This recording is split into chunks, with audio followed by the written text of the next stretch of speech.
عقل بڑی ہے یا بھینس، اور اس پر بحث ہوتی رہتی ہے۔ ہم اس سوال پہ ٹائم ضائع کرنے کی بجائے ایک اور سوال آج آپ کے سامنے رکھتا ہوں۔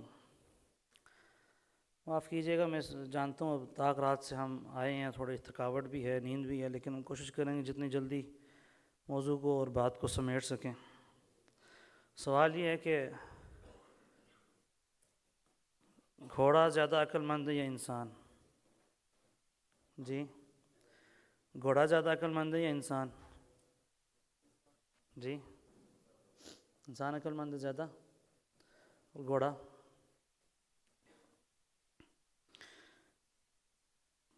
ہم یہ تو کہیں گے کہ انسان زیادہ عقل مند ہے، لیکن جب حقیقت کی نگاہ سے ہم دیکھیں، بہت سارے انسان ہمیں جو ہے نا وہ بیوقوف ملیں گے، اور گھوڑا ان سے زیادہ عقل مند ہوگا۔ ابن القیم رحمہ اللہ نے لکھا ہے، اور یہ بات خاص طور پر اپنے آپ کو اور اپنے نوجوان ساتھیوں سے بالخصوص، پھر معتکفین اور معتکفات سے زیادہ بالخصوص یہ بات کہتا ہوں۔ ابن القیم رحمہ اللہ نے لکھا ہے کہ ابن آدم، اے مسلمان، ایسا نہ ہو کہ گھوڑا آپ سے زیادہ عقل مند ہو جائے۔ کیوں؟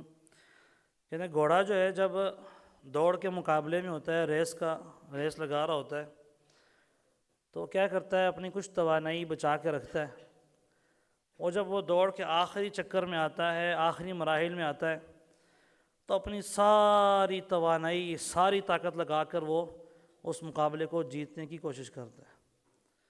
ابن القیم رحمہ اللہ فرماتے ہیں ایسا نہ ہو کہ گھوڑا آپ سے زیادہ عقل مند بن جائے، اور رمضان المبارک کے ایام کے آخری ایام شروع ہوں اور آپ تھکاوٹ کے مارے، سستی کے مارے، آپ جس شوق، جذبے اور لگن سے آپ عبادت کر رہے تھے، آپ میں سستی آ جائے۔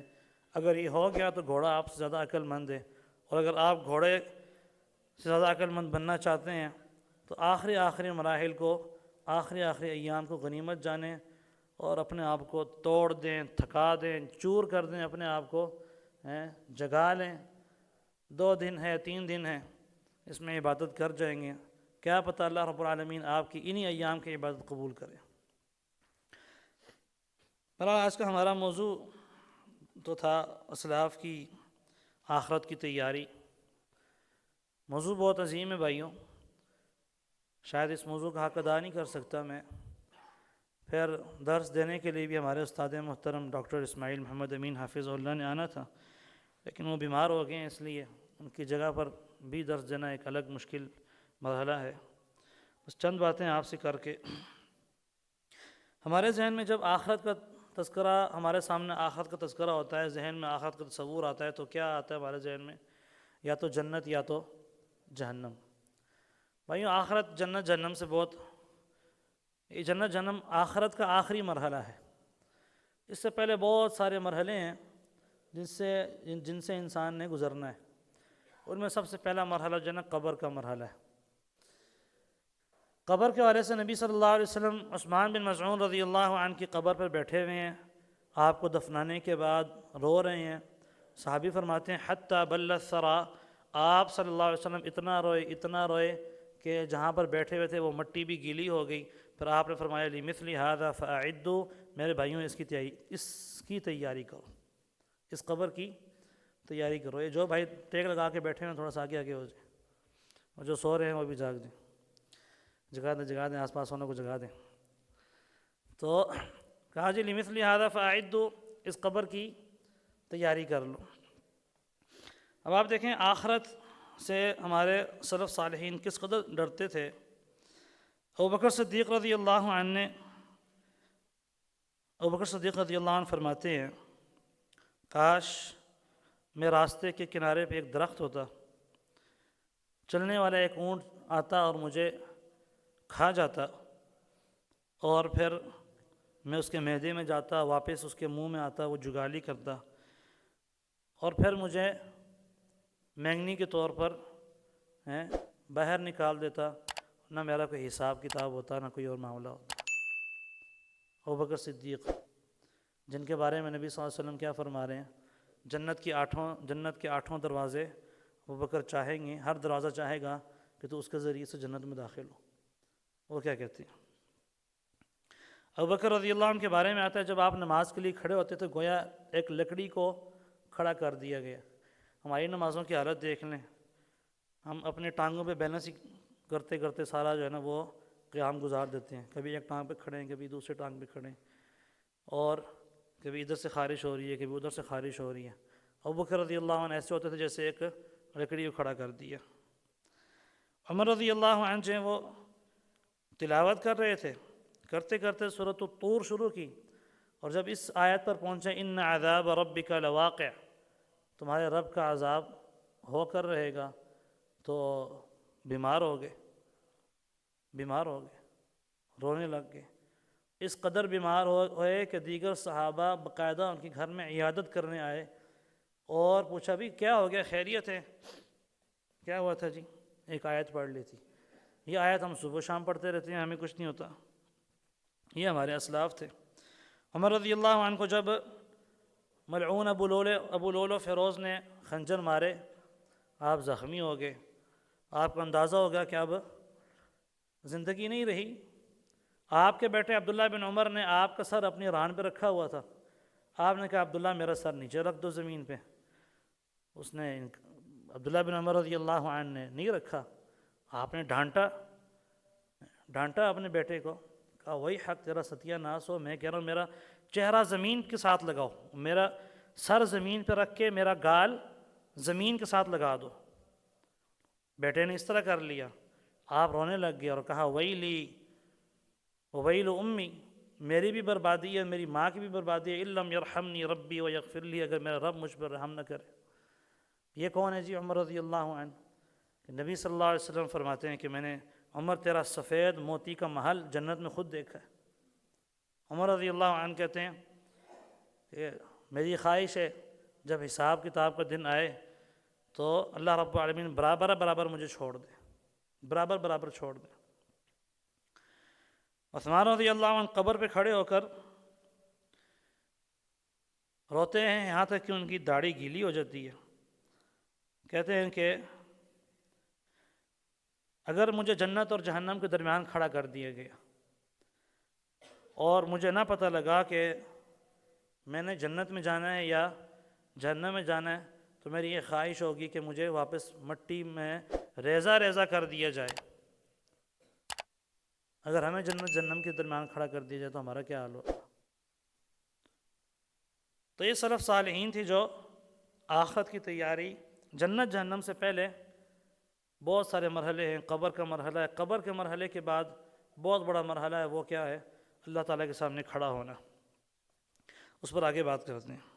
علی رضی اللہ عنہ کہتے ہیں لوگوں الا وان الدنیا قد ولت مدبرا، دنیا پیٹ پھیر کر جا رہی ہے یا چلی گئی ہے، والآخرۃ مقبلہ، آخرت آنے والی ہے۔ ہمیں سے جو بھی انسان دن گزار رہا ہے، لمحے گزار رہا ہے، ہر سانس کے ساتھ، سانس لے رہا ہے چھوڑ رہا ہے، ہر سانس کے ساتھ دنیا اس کی پیچھے جا رہی ہے اور آخرت اس کی قریب آ رہی ہے۔ ہر سانس کے ساتھ آخرت قریب آتی جا رہی ہے، دنیا دور ہوتی جا رہی ہے۔ علی رضی اللہ عنہ فرماتے ہیں وَلِكُلِّ وَاحِدَةٍ بَنُونَ فَكُونُوا مِنْ أَبْنَاءِ الْآخِرَةِ وَلَا تَكُونُوا مِنْ أَبْنَاءِ الدُّنْيَا، دنیا اور آخرت ہے، دنیا کے بھی کچھ بیٹے ہیں، دنیا کے بھی کچھ طلبگار ہیں، آخرت کے بھی کچھ بیٹے ہیں، آخرت کے بھی کچھ طلبگار ہیں۔ لوگوں آخرت کے طلبگار بننا، دنیا کے طلبگار نہ بننا۔ فَإِنَّ الْيَوْمَ عَمَلٌ وَلَا حِسَابٌ وَغَدًا حِسَابٌ وَلَا عَمَلٌ، آج عمل ہے، حساب کتاب نہیں ہے، کل حساب کتاب ہوگا، عمل نہیں کر سکیں گے۔ امام ضیغم بن مالک رحمہ اللہ ساری رات بیٹھ کے روتے رہے، ساری رات روتے رہے۔ صبح ساتھیوں نے کہا جی آپ روتے رہیے، نہ آپ نے رکوع کیا، نہ سجدہ کیا، نہ قیام کیا، صرف روئی جا رہے۔ کہتے جی مجھے ایک خیال آیا، میں نے بس سوچا کہ اگر لوگوں کو یہ پتہ لگ جائے کہ کل ان کے ساتھ کیا ہونے والا ہے تو اللہ کی قسم انہیں اس دنیا کی کوئی بھی چیز کسی بھی طرح کی لذت نہیں دے سکے گی۔ انہوں نے کہا کیا ہونے والا ہے؟ کہتے ہیں میں نے اللہ رب العالمین کا یہ فرمان پڑھ لیا تھا لا یجزی والد عن ولدہ، ایک دن آنے والا ہے جس دن والد اپنے اولاد کو نہیں بچا سکے گا۔ آپ دیکھیں آج ہمیں سے بہت سارے بھائی بیٹھے ہیں جو صاحب اولاد ہیں، اگر آپ کے بیٹے کو، میرے بیٹے کو کچھ ہو جائے تو آپ کیا کہیں گے؟ میری جان چلی جائے، مال چلا جائے، ہاں سب کچھ چلا جائے، میرا بیٹا محفوظ رہے۔ ضیغم بن مالک رحمہ اللہ ساری رات روتے رہے، کہتے ہیں اگر لوگوں کو یہ سمجھ آ جائے کہ ایک دن آنے والا ہے جس دن والد بھی اپنی اولاد کو نہیں بچا سکے گا، انہیں دنیا کی کوئی لذیذ ترین چیز انہیں لذت نہ دے سکے گی۔ حسن بصری رحمہ اللہ روتے رہے، ساری رات روتے رہے۔ صبح اٹھ کے ان سے پوچھا جی آپ کیوں روتے رہے ہیں؟ کہتے ہیں کہ مجھے اخاف ان یطرحنی ربی غدا فی النار ولا یبالی، مجھے اس چیز کا ڈر ہو گیا کہ قیامت کا دن آئے گا، اللہ نے مجھے اگر جہنم میں پھینک دیا تو اللہ کا تو کوئی پرواہ نہیں، میرا کیا بنے گا؟ کیوں اللہ کوئی پرواہ ہے؟ اللہ تو غنی ہے، صمد ہے، اللہ کا تو کوئی پرواہ نہیں ہے۔ اگر اللہ نے حسن بصری کو اٹھا کے جہنم میں پھینک دیا کیا بنے گا میرا؟ اللہ کا تو کوئی پرواہ نہیں۔ بھائیوں کو نیند آ رہی ہے، ہلکا سے ایک چھوٹا سا سوال کر لیتے ہیں۔ ہاں جی آپ لوگوں کا اللہ کے آیتوں پہ یقین ہے کہ نہیں ہے؟ ہاں جی جدی صاحب یقین ہے؟ کس کس کو یقین ہے؟ ہاں جی ہاتھ کھڑا کریں نا ذرا، تھوڑی سی نیند دور ہو جائے گی۔ سب کو یقین ہے؟ ہاتھ کھڑا کر کے بتائیں ذرا۔ ماشاء اللہ سب کو یقین ہے۔ پتہ نہیں مجھے تو یقین ہے کہ نہیں، آپ کو تو ماشاء اللہ بڑا یقین ہے اللہ کی آیتوں پر۔ اللہ تعالیٰ فرماتے ہیں وَمَا مِن دَابَّةٍ إِلَّا عَلَى اللَّهِ رِزْقُهَا، زمین پہ چلنے والی ہر شے کا رزق اللہ کے ذمہ ہے۔ اس آیت پہ یقین ہے جی؟ بچے کو مدرسے نہیں بھیجتے ہیں، کہتے پتہ نہیں کھائے گا کہاں سے۔ ہاں جی یقین بڑا کامل ہے نا ہمارا۔ اللہ تعالیٰ فرماتے ہیں لَن تَنَالُوا الْبِرَّ حَتَّى تُنْفِقُوا مِمَّا تُحِبُّونَ، تم نیکی کی حقیقت کو پہنچ ہی نہیں سکتے ہو جب تک اس چیز میں سے خرچ نہ کرو جو چیز تمہیں سب سے زیادہ محبوب ہے۔ ہم جو خرچ کرتے ہیں میرے بھائیوں وہ کیا ہے؟ ہم نے جو طلباء کو کپڑے دینے ہیں، جوتے دینے ہیں، وہ ذرا آپ دیکھ لیں کس طرح کے ہوتے ہیں۔ جو خود پہن رہے ہوتے ہیں وہ کس طرح کے ہوتے ہیں۔ کچھ عرصہ پہلے سیلاب آیا تھا نا، ہم نے اللہ تعالیٰ کی توفیق سے سیلاب زدگان میں بھائیوں نے اللہ تعالیٰ کی توفیق سے خرچ کیا، ہم ادھر پہنچ گئے۔ میں بذات خود گیا باجوڑ کے علاقے میں، شاہ صاحب گئے، صحابی تک گئے، پھر جنوبی پنجاب سارا شاہ صاحب جو ہے نا کئی مرتبہ گئے، ہمارے یونس بھائی جو ہے نا وہ سارے ہر قافلے میں شریک تھے۔ آپ یقین کریں لوگوں نے ایسے ایسے کپڑے اور جوتے دیے سیلاب زدگان کے لیے جو ہم نہیں لے کے گئے، ہم نے یہیں سے پھینک دیے ان کو۔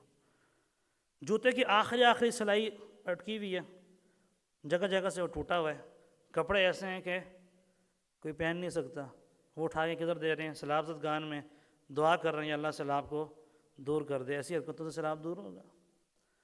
اصل میں ہمیں اللہ کی آیتوں پہ یقین بہت ہے نا، بہت یقین ہے بھائیوں میں، بڑا یقین ہے۔ آپ دیکھیں یقین ایک ہمارا ہے اللہ کی آیتوں پر، ہم دین کا علم حاصل نہیں کرتے، پتہ نہیں کہتے ہیں معاشرہ میں عزت نہیں دے گا۔ اللہ رب العالمین کہتے ہیں وَلِلَّهِ الْعِزَّةُ وَلِرَسُولِهِ وَلِلْمُؤْمِنِينَ، عزتوں کا مالک اللہ ہے، عزت اس نے رسول کو دے دی ہے اور اہل ایمان کو دے دی ہے جو رسول کے راستے پر چلتے ہیں۔ ہم معاشرے سے عزت لینے کو تلے ہیں، اس لیے ہم داڑھی نہیں رکھتے۔ وہ ہمارے ایک بھائی ہیں، چلے نام نہیں لیتا ہوں میں نے کہا داڑھی رکھے، کہتے شادی ہو جائے گی پھر رکھوں گا۔ کیوں؟ جب تک داڑھی نہیں ہو، اگر داڑھی رکھ لی تو رشتہ نہیں ملے گا، اگر داڑھی رکھ لی تو رشتہ نہیں ملے گا۔ پتہ نہیں ہماری شادی ہو گئی ہے نا جی، بچے بھی ہو گئے ہیں، پتہ نہیں ہمیں رشتہ کیسے دے دیا تھا۔ اور ہماری عورتیں پردہ نہیں کرتی ہیں، رشتہ نہیں ملے گا جی۔ ہماری بہنوں کی بھی شادیاں ہو گئی ہیں، مدرسے میں پڑھاتے نہیں ہیں جی، مدرسے کی بچی کو دیکھیں جی، مدرسے کی بچی ہے، اس کی تعلیم ہی نہیں ہے۔ اور ہم نے دین کی تعلیم کو تعلیم ہی نہیں سمجھا، مدرسے میں پڑھاتے نہیں ہیں جی، مدرسے کی بچی ہے، کوئی رشتہ والا آئے گا رشتہ لے کر تو کیا کہوں گی میری بیٹی مدرسے میں پڑھتی ہے۔ اوہو رشتہ کس طرح ہوگا؟ دیکھیں آخر بیٹیاں اللہ نے دی ہیں کہ اپنے گھر میں تو ہم نے نہیں بٹھا کے رکھنی نا، آگے شادی تو کرنی ہے۔ تو رشتہ جو ہے نا وہ آپ سروے کر کے دیکھ لیں، جتنی جو ہے نا 35 سال کی بڑھیاں ہو گئی ہیں، کون ہے ساری؟ یونیورسٹی میں پڑھنے والی ہیں جن کی شرائط ہی ختم نہیں ہوتی ہیں، مدرسے والے ہیں ادھر مدرسے سے فارغ ہوتی ہیں تو ان کے رشتے ہو جاتے ہیں۔ ہمیں اللہ کی آیتوں پہ بہت یقین ہے۔ پتہ نہیں عمر بن عبدالعزیز رحمہ اللہ کو پتہ نہیں کیسا یقین تھا، وفات کا وقت آیا تو رجاء بن حیوہ رحمہ اللہ وزیر تھے، وہ آگے ان کے پاس اور کہا امیر المؤمنین اولاد کے لیے کیا چھوڑ کے جا رہے ہیں؟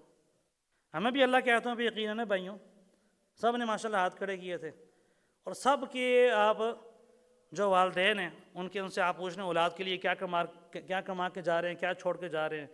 کوئی کہے گا کسی کی بڑی خواہش ہوتی ہے کیا بس ایک اپنا ذاتی گھر بن جائے کہ میرے مرنے کے بعد اولاد کو چھت میں نصیب ہو جائیں، کوئی کہتا ہے کہ پلاٹ چھوڑ کے جاؤں کہ ہر بیٹے کو بیٹیوں کو الگ مل جائے، کوئی کہتا ہے اتنا بینس چھوڑ کے جاؤں کہ بعد میں آرام سے کھا پی سکیں۔ پتہ عمر بن عبدالعزیز کیسے انسان تھے، ہم کیسے انسان ہیں۔ انہوں نے کہا یہ آپ نے اولاد کے لیے کیا چھوڑا ہے؟ اور ہیں کون؟ وقت کے خلیفہ، خلیفۃ المسلمین کا اولاد کے لیے کیوں چھوڑنا ہے جی؟ اگر یہ دیکھیں ایک یقین ہمیں تھا نا، ہم نے ہاتھ کھڑے کیے، ایک یقین ان کو ہے، کہتے ہیں اگر میری اولاد نیک ہوئی اللہ ان کو ضائع نہیں کرے گا، اللہ ان کو ضائع نہیں کرے گا، ان اللہ لا یضیع اجر المحسنین، نیکی کرنے والوں کا اللہ ضائع نہیں کرتا۔ اور اگر میری اولاد بد ہوئی ان کے لیے چھوڑ کے جانے کا فائدہ نہیں ہے، ان کے لیے کچھ چھوڑ کے جاؤں گا وہ بد لوگ ہیں، بیکار قسم کے لوگ ہیں، گناہ گار لوگ ہیں، وہ اٹھا کے میرا ان کے لیے چھوڑ کے جانا میرے لیے باعث عذاب ہو جائے گا۔ اب میں اپنی اولاد کو دیکھ لوں، آپ اپنی اولاد کو دیکھ لیں، جن کے لیے ہم جمع کر رہے ہیں انہیں کہ یہ بد لوگ ہیں، پھر اپنا ہم جو ہے نا وہ حساب لگا لیں۔ ابو میسرہ عمر بن شرحبیل، ہاں جی، وہ روتے رہے، انہوں نے کہا، لوگوں نے کہا جی اب بہت رو رہے ہیں، کیا ہوا ہے؟ کہتے ہیں اللہ نے ہمیں یہ تو بتا دیا کہ ہم میں سے ہر انسان نے جہنم کے اوپر آنا ہے، کوئی نہیں بچنے والا میرے بھائیوں، کوئی انسان اس مرحلے سے نہیں بچ سکتا ہے۔ اور رات بھی قیام میں آیت پڑھی گئی وَإِن مِّنكُمْ إِلَّا وَارِدُهَا، تم میں سے ہر انسان نے جہنم کے اوپر آنا ہے۔ تو ابو میسر عمر ابن شرحبیل رحمہ اللہ فرماتے ہیں اللہ نے یہ تو بتا دیا کہ سب نے جہنم پر آنا ہے، یہ نہیں بتایا کہ سب نے جلے جانا ہے، سب نے جہنم سے گزر بھی جانا ہے، یہ نہیں بتایا۔ یہ بتایا کہ سب نے آنا ہے، یہ نہیں بتایا کہ سب نے پھر سکون سے جہنم کراس بھی کر لینی ہے، نہیں، کتنے ہی ایسے لوگ ہیں جہنم میں گر جائیں گے اور نہیں کراس کر سکیں گے۔ اللہ تعالیٰ کیا فرماتے ہیں وَإِن مِّنكُمْ إِلَّا وَارِدُهَا كَانَ عَلَىٰ رَبِّكَ حَتْمًا مَقْضِيًّا، اللہ نے اپنے اوپر یہ وعدہ کر لیا ہے، یا یہ فیصلہ اللہ کا ہو گیا ہے کہ ہر انسان نے اس جہنم پہ آنا ہے۔ پھر آگے کیا کہا وَيُنَجِّي اللَّهُ الَّذِينَ اتَّقَوْا بِمَفَازَتِهِمْ، اللہ بچائے گا کن کو؟ جو تقوی اختیار کریں گے، جو تقوی اختیار کریں۔ تقوی ہوتا کیا ہے؟ ہمارے استاد محترم شیخ عبدالعزیز نورستانی حافظہ اللہ فرماتے ہیں تقوی کیا ہے؟ تقوی لا یراک مولاک فیما نہاک، تمہارا خدا، تمہارا معبود، مالک تمہیں اس جگہ پر نہ دیکھے جس جگہ پر تمہیں منع کیا ہے۔ منع کیا ہے شرک کے اڈوں پہ جانے سے، شرک کے اڈوں پہ چلے گئے، متقی نہیں ہو۔ منع کیا ہے داڑھی کاٹنے سے، داڑھی کاٹتے وقت دیکھ لیا، متقی نہیں ہو۔ منع کیا ہے گانے سننے سے، گانے سنتے وقت تمہارے مالک نے دیکھ لیا، متقی نہیں ہو۔ یا ہم یہ سمجھتے ہیں کہ ہم داڑھی کاٹتے وقت، شلواروں کو ٹخنوں سے نیچے رکھتے وقت، عورتیں چہروں سے پردہ ہٹاتے وقت یہ سمجھتی ہیں کہ اللہ اس وقت دیکھ نہیں رہا ہوتا۔ کبھی کوئی ایسا مرحلہ بھی آتا جس میں اللہ نہیں دیکھ رہا ہوتا، ہاں جی، ہر وقت دیکھ رہا ہوتا ہے۔ جب عورتوں کے چہروں میں پردہ نہیں ہوتا تب بھی اللہ دیکھ رہا ہوتا ہے۔ تو ہماری عورتیں جو حاجن بی بی بنی ہوتی ہیں بغیر چہرے کا پردہ کیے، متقی ہوئی؟ بالکل نہیں۔ یہ باتیں بہت سے لوگوں کو ہضم بھی نہیں ہوتی ہیں نا، بہت سی عورتوں کی باتیں ہضم بھی نہیں ہوتی کہ جی میں اتنی نفل پڑھتی ہوں، اتنی تسبیح کرتی ہوں، اتنے موٹے موٹے منقوں والے میں تسبیح ٹک ٹک ٹک لگی ہوئی تسبیح پر۔ بھئی چہرے کا پردہ نہیں ہے، متقی نہیں ہے۔ آپ کو بات پسند آئے نہیں پسند آئے آپ کی مرضی ہے۔ آخری 2-3 باتیں کرتے ہیں جی۔ ابراہیم التیمی رحمہ اللہ فرماتے ہیں 2 چیزیں ایسی ہیں جنہوں نے دنیا کی تمام تر لذتوں کو مجھ سے کاٹ کے رکھ دیا۔ 2 چیزوں کی وجہ سے مجھے کسی بھی چیز میں دنیا میں لذت ہی نہیں آتی، دنیا کی چیزوں میں لذت نہیں آتی۔ کیا کہیں جی؟ پہلا ذکر الموت، موت کو یاد کر کے، موت کو یاد کرنا ایسی چیز ہے کہ جس سے ساری لذتیں ختم ہو جاتی ہیں۔ دوسری چیز وذکر الموقف بین یدی اللہ تعالی، اللہ کے سامنے کھڑا ہونا۔ اسی لیے قرآن کریم میں کیا 2 جگہوں پر آیا وَلِمَنْ خَافَ مَقَامَ رَبِّهِ جنتان، جو اللہ کے سامنے کھڑا ہونے سے ڈر گیا، جنت میں جانے سے نہیں، وہ الگ مسئلہ ہے۔ میں نے آپ کو بتایا نا، آخرت کا تصور صرف جنت جہنم کے اندر محصور نہیں ہے، اس سے پہلے بہت سارے مرحلے ہیں جن سے ڈرنا ہوگا۔ قبر کی بات آ گئی اور اب اللہ رب العالمین کے سامنے کھڑا ہونا۔ فرمایا وَلِمَنْ خَافَ مَقَامَ رَبِّهِ جنتان، جو اللہ کے سامنے کھڑے ہونے سے ڈر گیا اس کو 2 جنتیں ملیں گی۔ ہمارے اسلاف سورہ مطففین پڑھتے تھے، جب آتے تھے یوم یقوم الناس لرب العالمین، قیامت کا دن ایسا ہے جس دن لوگ اپنے رب کے سامنے کھڑے ہو جائیں گے، بے ہوش ہو کے گر جاتے تھے، بے ہوش ہو کر گر جاتے تھے۔ تو ذکر الموقف بین یدی اللہ تعالی۔ عمر بن عبدالعزیز رحمہ اللہ، اب آگے چلیں، قبر کا مرحلہ آ گیا، اللہ کے سامنے کھڑے ہونے کا مرحلہ آ گیا، اب آگے جنت جہنم کی طرف چلیں، اور اس میں 3 باتیں۔ عمر بن عبدالعزیز رحمہ اللہ رونے لگ گئے۔ آپ کی بیوی فاطمہ بنت عبد الملک، یہ آپ یاد رکھیں، فاطمہ بنت عبد الملک خلیفہ کی بیٹی بھی ہے، ایک خلیفہ کی بیوی بھی ہے، اور کئی خلفاء کی بہن بھی ہے، کئی خلفاء کی۔ فاطمہ بیوی کس کی؟ عمر بن عبدالعزیز رحمہ اللہ کی، خلیفہ عبد الملک کی بیٹی ہے، اور سلیمان، یزید، ہشام، درجنوں جو ہے نا وہ خلفاء کی بہن ہے۔ تو فاطمہ نے جب دیکھا عمر بن عبدالعزیز رحمہ اللہ کو رو رہے ہیں تو خود بھی رونے لگ گئی۔ فاطمہ کو روتے ہوئے دیکھا نوکر رونے لگ گئے۔ دیکھتے دیکھتے پورا محل رونے لگ گیا۔ ان کو نہیں پتہ یہ کیوں رو رہا ہے، اس کو نہیں پتہ یہ کیوں رو رہا ہے، اس کو نہیں پتہ یہ کیوں رو رہا ہے، اس کو نہیں پتہ کہ فاطمہ کیوں رو رہی ہیں، فاطمہ کو نہیں پتہ کہ عمر بن عبدالعزیز رحمہ اللہ کیوں رو رہے ہیں۔ جب رو دھو کے فارغ ہو گئے تو فاطمہ نے کہا میرے ماں باپ آپ پہ قربان ہوں، عمر بن عبدالعزیز رحمہ اللہ اپنے خامن سے، آپ کو کس چیز نے رلایا؟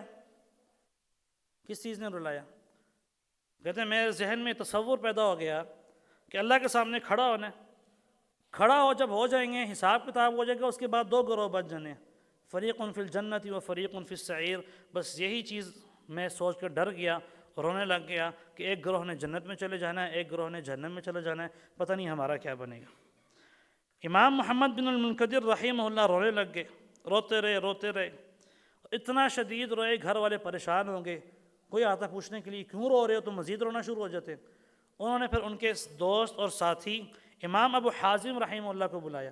یہ دوست ایسے ہوتے ہیں جی، دوست ایسے ہونے چاہیے اور ایسے ہوتے ہیں۔ اس دن میرا کوئی بھائی پوچھا تھا نا کہ دوست کسے کہتے ہیں، کتنے بھائی؟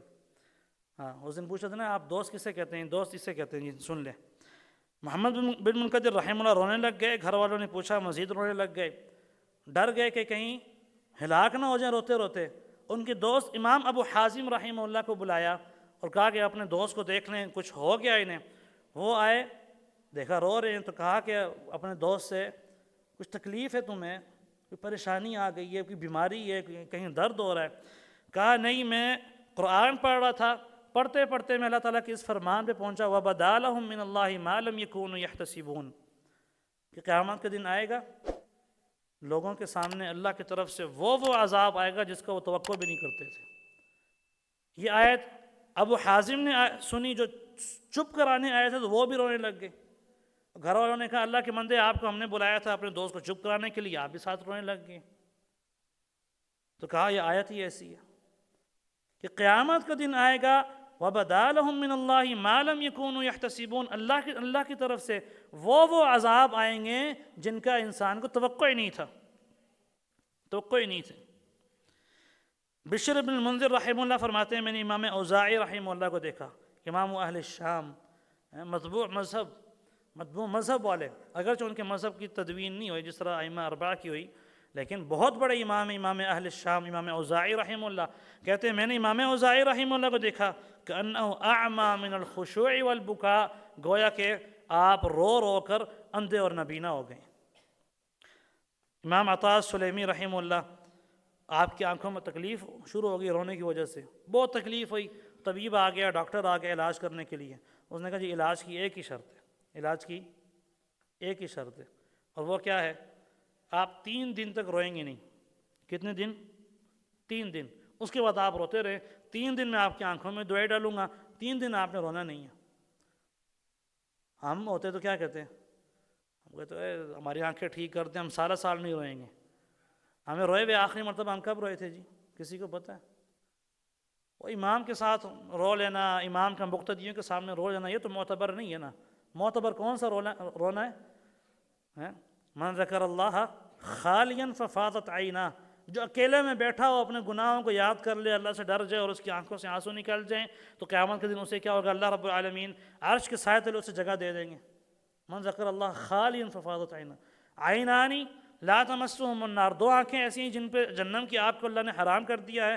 عین بکت من خشیت اللہ وعین باتت تحرس فی سبیل اللہ. ایک آنکھ وہ ہے جو اکیلے میں اللہ سے ڈر کے رو پڑی، اور ایک آنکھ وہ ہے جو ساری رات کسی اسلامی سرحد میں جاگتے ہوئے اس نے ساری رات گزار دی. یہ رونا معتبر ہے. تو عطاء السلیمی رحمہ اللہ نے کہا ارجع فلا حاجت لنا بک، ہمیں تیری ضرورت ہی نہیں ہے. یہ ممکن نہیں ہے عطاء السلیمی زندہ ہو اور 3 دن اس کے اوپر گزر جائیں اور وہ روئے نہ. یہ ممکن نہیں ہے.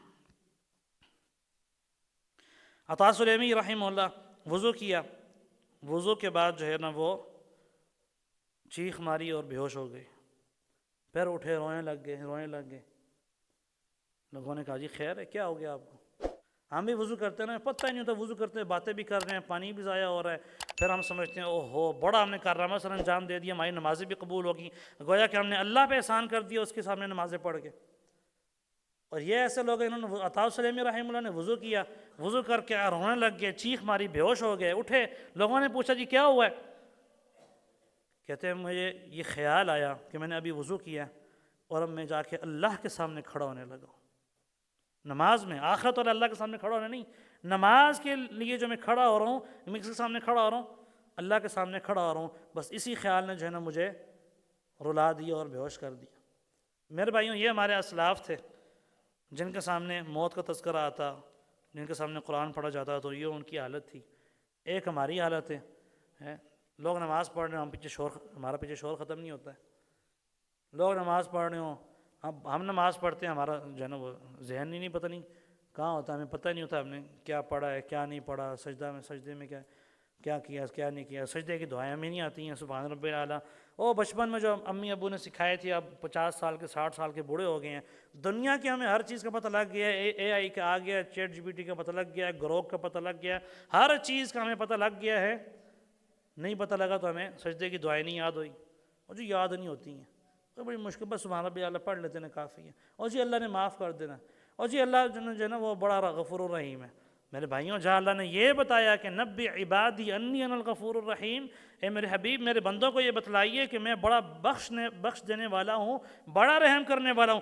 اگلی ہی آیات میں فرمایا وَأَنَّ عَذَابِي هُوَ الْعَذَابُ الْعَلِيمُ، ساتھ یہ بھی بتانا کہ میرا عذاب جو ہے نا بڑا دردناک ہے. ان اخذہ علیم شدید، اللہ کی پکڑ بڑی سخت ہے، بڑی سخت ہے. اور نبی صلی اللہ علیہ وسلم نے کیا فرمایا تھا؟ لا تحقرن من الذنوب شیئا، گناہوں کو حقیر مت سمجھنا. ایاکم ومحقرات الذنوب، چھوٹا چھوٹا گناہ ہے، چھوٹا چھوٹا گناہ ہے. ہم نے تو وہ جو تقسیم کر دی ہے صغائر کی کبائر کی، علماء نے کس لیے تقسیم کی تھی اور ہم کس لیے تقسیم کر کے بیٹھ گئے جی صغیرہ گناہ کر. وہ پنجاب کے اندر مولوی وہ کہتا ہے جی ممبر پہ بیٹھ کے کوئی نہیں جی فلم دیکھ لیا کرو، اسی اللہ دیسان اللہ نے جنت ساڑھے واسطے ہی بنائی ہے. انا للہ و انا الیہ راجعون.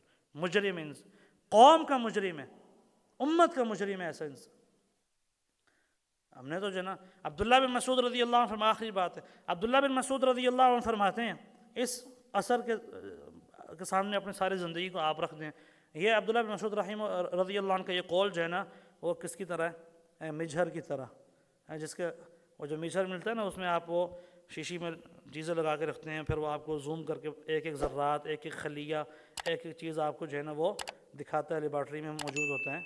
تو وہ آپ اس عبداللہ بن مسعود رضی اللہ عنہ کے قول کو آپ یہ سمجھ لیں. عبداللہ بن مسعود رضی اللہ عنہ کہتے ہیں کہ تم ایسے گناہ کرتے ہو، تم ایسے گناہ کرتے ہو کہ اگر اصحاب محمد صلی اللہ علیہ وسلم وہ گناہ کریں تو وہ ایسے سمجھتے ہیں کہ ہمارے اوپر ایک پہاڑ گرنے والا ہے، اور انہی گناہوں کو تم یہ سمجھتے ہو کہ تمہارے ناک پہ ایک مکھی آ کے بیٹھ گئی، تم نے یوں کر دیا اور وہ اڑ گئی اور بس خلاص.